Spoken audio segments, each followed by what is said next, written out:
Burada ya. Aynen. Anne baba arabada mı?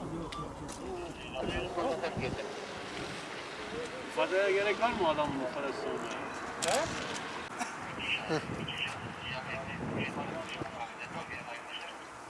Abi, sigortaya da kask varsa?